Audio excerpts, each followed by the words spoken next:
We have a clock up there. All right, guys. Hi, and welcome to Getting Back to Me video podcast. Video podcast?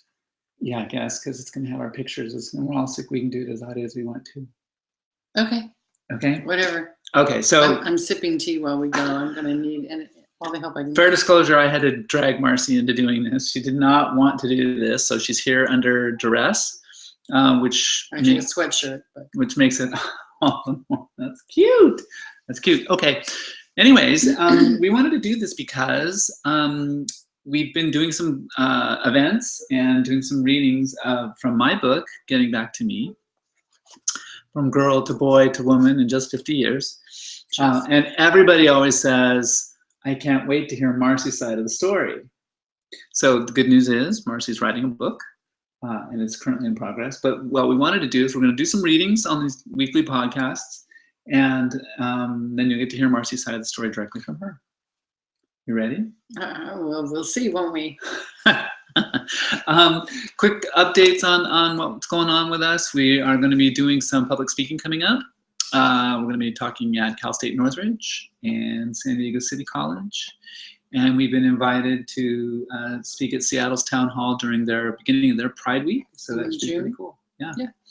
And also we're really kind of pushing the work that Zuzu Bean Press started with the book coming out. So go to zuzubean.com and you can also find out about events and other goodies. Right, and that's where they're going to be finding this video too. Oh, then they're already there. Hopefully. See how easy that was? Wow, that's very cool. All right. Okay, so we're going to start with the introduction. Without further ado. Okay. Part of the introduction. Part, yes, just part. An introduction of the introduction. All right, here we go. Introduction. I knew being who I really am wasn't in the cards for me. So I came up with a noble plan. I would earn my womanhood next lifetime by being everyone's best man this go around. And that almost worked. It all started with a simple question. How could my life be so wrong? I was known for being not only happy, but for being too goddamned exuberant. Well, if that were true, then how could those thoughts and feelings that stalked the happy, constantly hanging over my happy like bats in a cave, be so consumed with it? If I closed my eyes, it was there. When I opened them, it was still there. When I was happy, it was there to dim the light.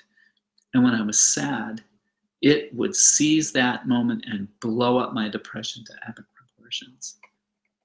Nothing could ever dispel the darkness when it descended. Despite all I did to hide it, run from it, and keep it behind fortress walls, it became stronger. It was the terminal denial I learned to use to imprison myself. It was a choking black smog so thick it drowned out the pounding of fists, pleading for release from the dungeon that I had built in my mind. I am, and always have been, a woman.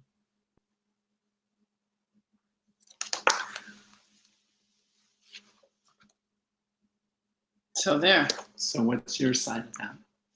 Well, I don't have a side. I don't think that's...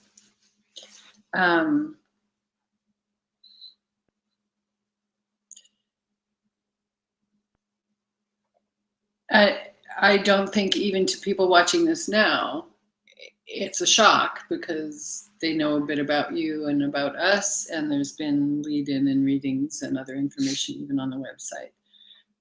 But I think there's almost no way to describe how much of a shock that was to me when that news came out, when you came out.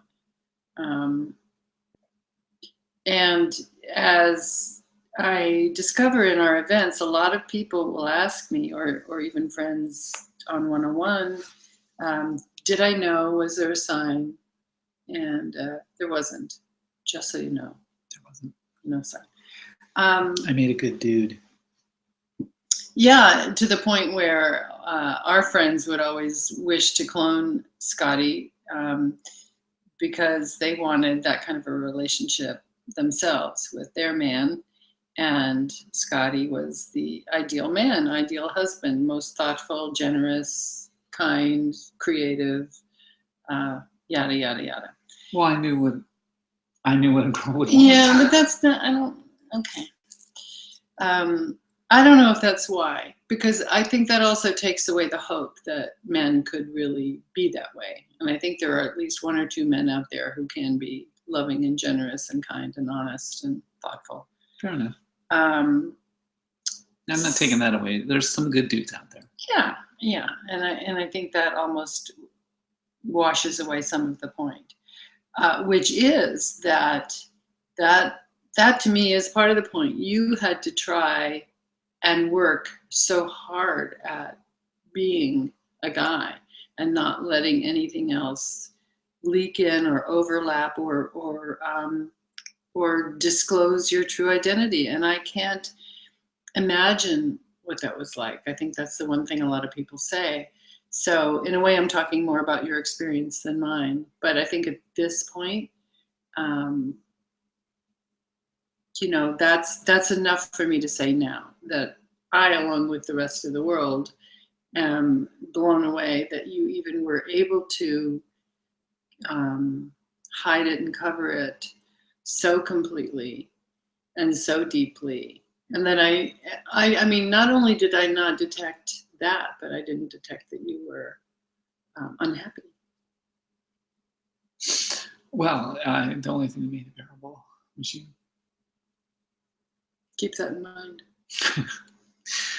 Okay, so that's what we're gonna do. We're gonna do this every week. We're gonna put up another section.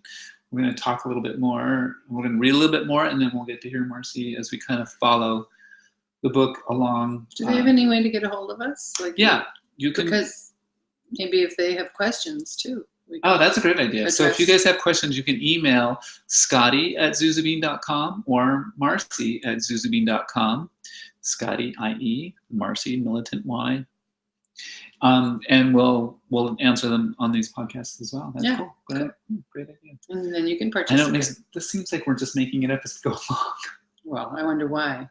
Okay, see you next week. How